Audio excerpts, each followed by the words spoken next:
aptidão for ignorada, né? Além de ser crônico, de realmente. Existe a possibilidade de ficar depois, se tornar algo irreversível?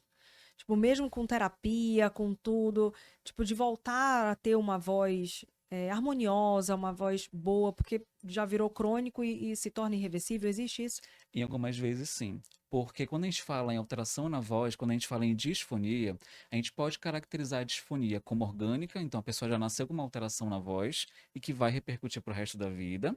Mas nós também temos as disfonias comportamentais, que é aquela pessoa que ela adquiriu alteração na voz por uma falta de comportamento adequado para essa saúde vocal. Uhum. Esse é o pior tipo de disfonia para tratar, porque você precisa primeiro mudar o comportamento para depois mudar o ajuste laríngeo para melhorar a qualidade vocal. Tá. Então, isso, quando ele não é reparado logo de início, ele acaba ficando por muito mais tempo.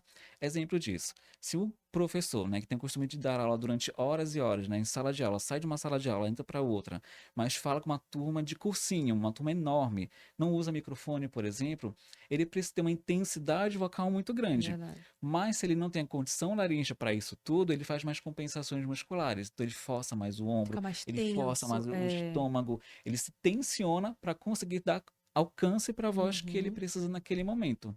Só que não temos como melhorar a estrutura pequenininha que nós temos no nosso pescoço se a gente não ajustar o corpo como um todo.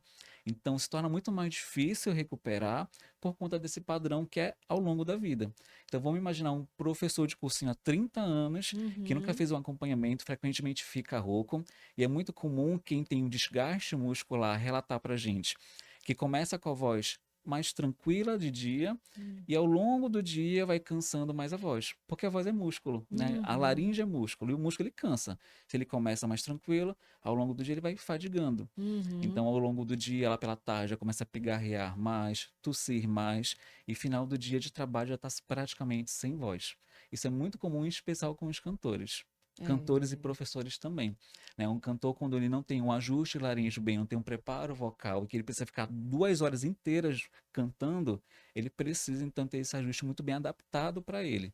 Mas se ele não tem, ele não dá conta. E às vezes acontece o playback, né, os ajustes para disfarçar ali aquela dificuldade. E o professor, então, nem sempre ele tem esses recursos. É verdade. Agora,